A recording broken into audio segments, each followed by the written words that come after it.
At ngayon mga kababayan, yung ating pag-uusapan. Nako, Diyos mio Marimar, susunod na yata si Robin Padillang makulong kay Marcoleta. Nako, eto na. Bakit na? Sabi ko sa inyo mga kababayan, may pasigaw-sigaw kayo dyan sa transparency, accountability. Samantalang kayo, may mga insertion naman pala kayo. Nakakapatay ka niya mga kababayan, Robin Padilla. Oo, alam pala ni First Lady Lisa Araneta Marcos ang insertion niyang 150 million dito sa may Philippine Film Center, no, sa Intramuros. Nako mga kababayan, eto na ngayon. Aini Cabales and kay Carmicky Official and kay Rosemary Calipho. Nako, mga kababayan, nakakagulat lang na usapan. Patay ka rin ha, mukhang susunod yata si Binoy sa kulungan. Ma'am Lacarni Garcia kay Mia Natividad. Eto, pakinggan ninyo ha. Nako, mga kababayan, mukhang eto hindi ito fake news ha.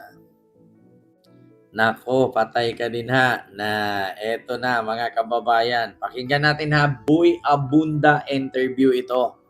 Mga kababayan, na kung saan ito palang si Senator Robin Padilla ay meron palang 150 million insertion. Klaruhin ko lang mga kababayan, disclaimer. Hindi po ito, mga kababayan, hindi po ito kwento lang ha, hindi po ito fake news. Ito po ito totoo. Walang masama kung meron kang insertion, no? Kung ginamit mo ito sa ayos. Pero kung meron kang insertion at ito'y hindi nagamit sa ayos, questionably po yan. Una, sa salitang insertion, masama ng pakinggan. Kasi alam nyo, magkaiba kasi mga kababayan ang insertion sa amendment. Unos malang, Berhinia Tabor dahil po kay Ma'am Rosario Dagasda sila po. Ang amendments kasi mga kababayan, ito po yung mag-propose ka ng budget, no, sa Kongreso or sa Senado para sa mga proyekto na gusto mo. At ang amendments kasi mga kababayan, na ito po yung ikonsulta mo sa mga kapwa mo kongresista or kapwa mo senador. Ang insertion kasi ay wala po itong consultation, direct po ito. No, direct ito sa Senate President or di kaya sa House Speaker. Kayo lang dalawa ang nagkakaalaman. So, sabi nga nila, inom daw muna. Inom muna tayo. So ngayon, ito na nga. Nabuksan kasi ang usaping insertion na to ni Robin Padilla, mga kababayan, dahil sa INC rally. Kung narinig nyo po, si Robin Padilla umakyat kasi doon sa INC rally kasi panawagan ng INC ay itong accountability and transparency sa mga flood control project at yung mga korupsyon sa ating bansa.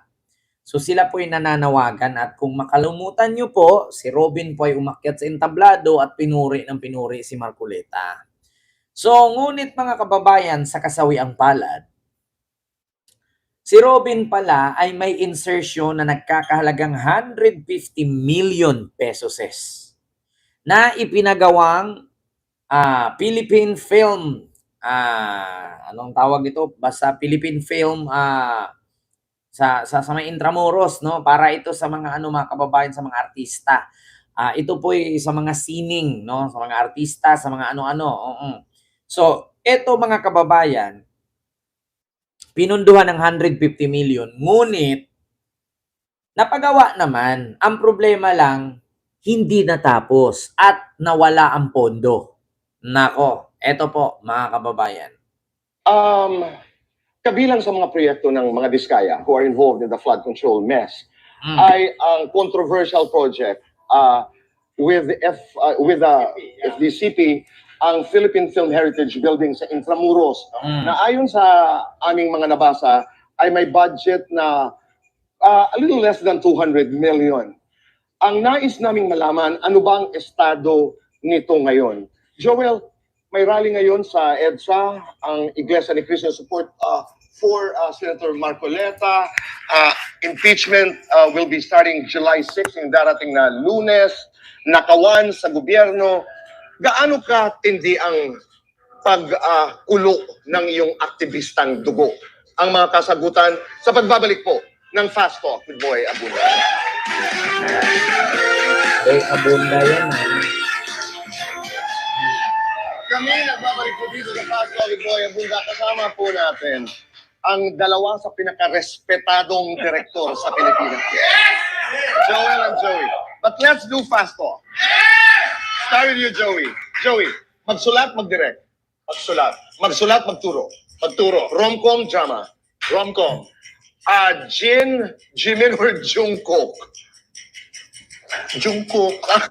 Nagpapainit ng... Para na yung Continue dalawa. natin, ha, Is that mga lights on or kababayan? lights off? That controversial building, the Philippine Ayan. Morning. Okay. Gagawing pelikula ang kasalukuyang estado ng bansa. Give it a title. Diyos ko, ano ba itong nangyayari? Gusto ko yung emosyon. Joey, Warak Part 2. Warak Part 2. let's go to that controversial building, the Philippine Film Ayan Heritage na, ayan Building. na. Ano ang estado ngayon niya? Well, natapos na siya. Pero dumaan kami sa kalahating butas ng karayom. Kasi Ayan. originally, nung inestimate niya, nung kontratista ni Chairman Tirso Cruz, okay, ang binigay na presyo, 150 million to build that building. Tapos, binigyan kami ng pera, ng insertion ni Senator Padilla, ni Robin Padilla. Oh, so ibig sabihin, ang pondo daw niyan, mga kababayan, ang pondo daw niyan ay 150 million. Yung tinatawag nilang Philippine Film Heritage Building or Center sa may Intramuros. Ngayon, mga kababayan, hawak ito ni Tirso Cruz. Ngayon, binigyan sila ng pondo na 150 million galing sa insertion ni Robin. Narinig nyo mga kababayan. Galing sa insertion ni Robin. Continue. Ng 150 million. Tapos sabi sa amin, tapos na ang building. Hindi na si Tirso ang chairman ako na ang chairman. Eh, pagdating ko, kalahati pa lang. Ayan na. So, nung hindi na si Tirso Cruz ang chairman, pinalitan ni Joey. No? Hindi ko alam kung Joey ba to pangalan nito. Yung Director Joey Reyes ba ang tawag dyan? So, ang sabi, tapos na daw ang building sa halagang 150 million.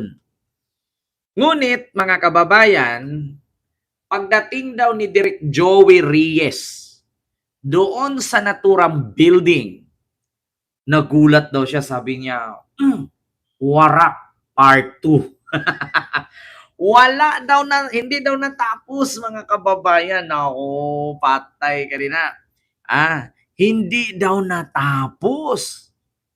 Hala, nako, sabi ko nga sa inyo mga kababayan, kapag ka ang politiko maingay, sabit yan. Kapag ka ang politiko ay pumuputak, nangingitlog yan. Kapag ka ang politiko ay nagwawala, makukulong yan. Sabi ko, bakit ganito ito? Ang sabi, ay 150 phase 1 lang yun. Kailangan mo ng 100 million. Sabi ko, Diyos ko, saan ako kukuha ng 100 million? Kahit lumuda ko sa lahat ng senator at congressman, saan ako kukuha ng 100 million? Mabuti na lang na nakamiting ko na ng First Lady, okay, at nabanggit ko yung problema. At ang sabi ko, kasi, sabi, sino ba na yun? Na-realize ko, kasi ang kontratista niyan, yung tinalo ni Vico sa Pasig. Hala. Ito ng Diskaya ko. Hala, ang kontratista, Diskaya. Nako, Robin. Patay ka diya. 150 million. Phase 1 lang yun. Tapos, ang kontratista, Diskaya, hindi na tapos-tapos. Patay tayo dyan. Insertion, 150 million. Ang contractor ay si Diskaya. Hindi, Joey Reyes, hindi natapos ang proyekto, mga kababayan. So, ang tanong, nasaan ang 150 million? Natapos na ba o hindi pa? Kasi according dito, hindi daw tapos. Saan ka hahanap ng 100 million? Ako, Direk Joey Reyes. Continue. Okay, so ayun, no, doon medyo pumilantik ang tenga ng First Lady, pumunta. Anyway, nung pumasok si Vince Hison, okay, ni-require ng First Lady kay Vince na tapusin itong building. So right now, Kaya pala mga kababayan, ganito ang nangyari. Noong kasagsagan ng maingay ang mga diskaya, si First Lady Lisa ang pinagbintangan ng mga DDS, no? Ang pinagbintangan ng mga DDS si First Lady Lisa, contractor daw ni F. Elisa, ang mga diskaya, na which is si Robin pala. Ang unang nagbukas niyan, hindi pala si First Lady Lisa. Ang galing ng mga DDS mag-twist, no?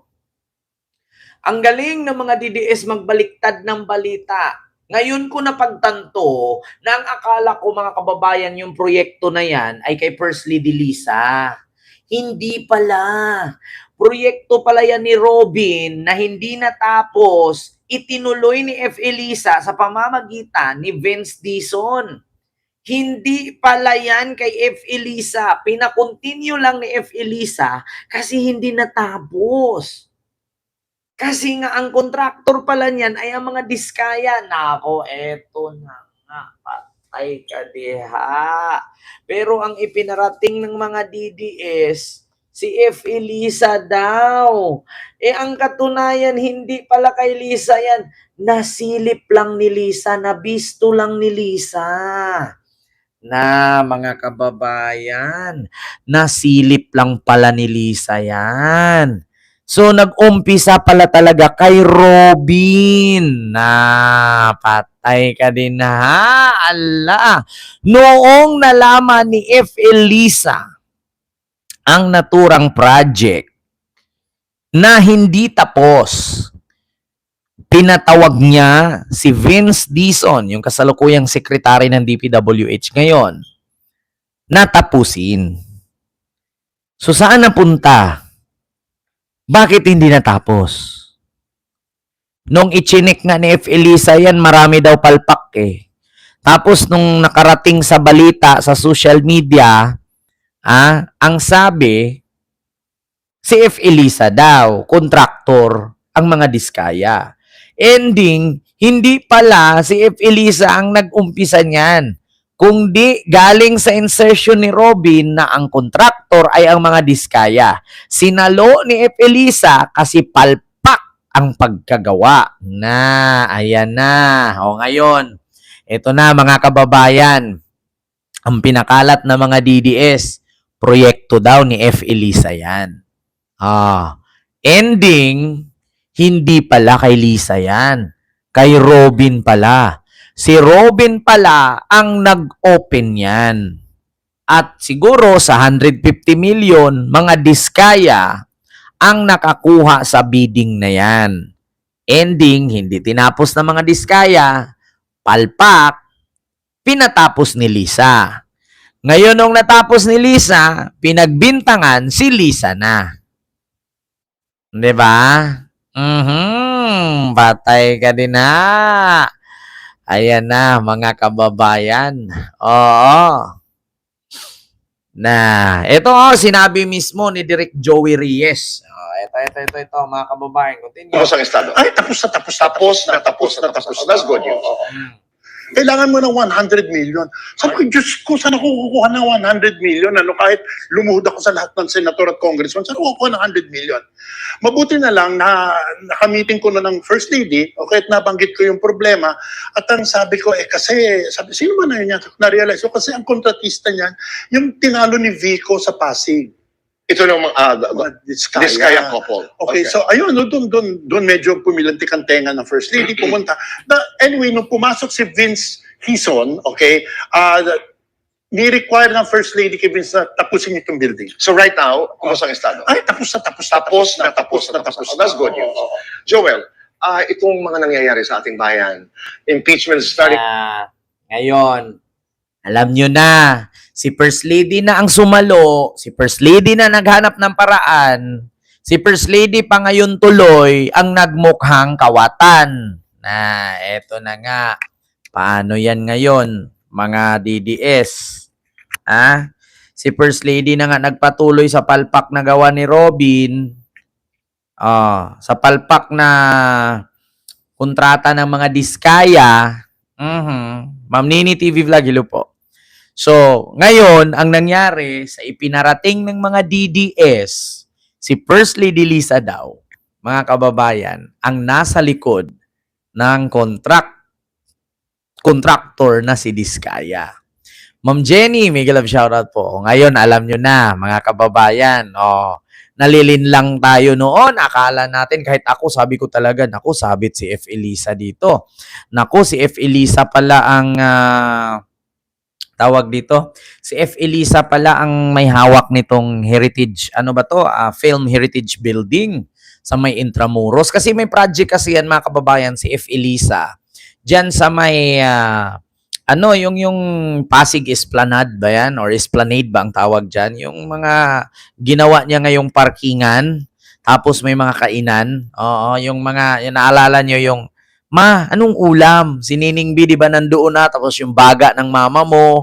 O nandun na sila, yung mga sikat din sa may tundo, ay sa may rekto. Nandun na sila. So ngayon mga kababayan, si Robin pa lang umpisa dito. Ma'am Speakeretilo po. Ang tanong ngayon, saan napunta? So bakit hindi ni Robin, bakit hindi ito alam ni Robin at bakit hindi inamin ni Robin itong issue na to sa mga diskaya? Bakit ay tahimik lang si Robin? Na, patay ka din ha. Nako. So, abangan na lang natin yung mga sumusunod na kabanata. Kasi, mga kababayan, talagang sasabit talaga si Robin dito. Kasi nga una, ang kontraktor pala dito ay ang mga diskaya. So, insertion galing ito ni Robin. Akala ko ba walang insertion si Robin? So, meron nga talaga pala. 150, sabi ni Direk Joey Reyes. At sabi ni Roda. Si Roda yun, di ba, mga kababayan? Yung si Roda sa Coco Martin, yung isa, matandang nakasalamin, director din. So, ganun pala yun, mga kababayan. Now, you know na. No, ngayon, alam nyo na. Ma'am Arlene, hello po. Ma'am Alice Tuason, hello po. So, hindi si F. Elisa ang nakipagkontrata kay Diskaya. Kundi, ang Diskaya ang kontraktor dito sa 150 million insertion ni Robin panggawa ng Heritage, Philippine Film Heritage Building. Nako, eto pala. So, okay na yun mga kababayan, aabangan na lang po siguro natin. Kung ano yung sunod na kabanata dyan. Nako, si Robin may imbestigahan talaga dyan. Bukod pa naman sa imbestiga, may kaso yan siyang obstruction of justice, kung naalala nyo. Yung ipinataka si Bato. Kaya pala nagsisigaw-sigaw doon sa INC rally, pero hindi man lang niya nabigkas itong 150 million na insertion niya. Sabit pala si Robin sa flood control nito sa DPWH. Nako, patay ka diha.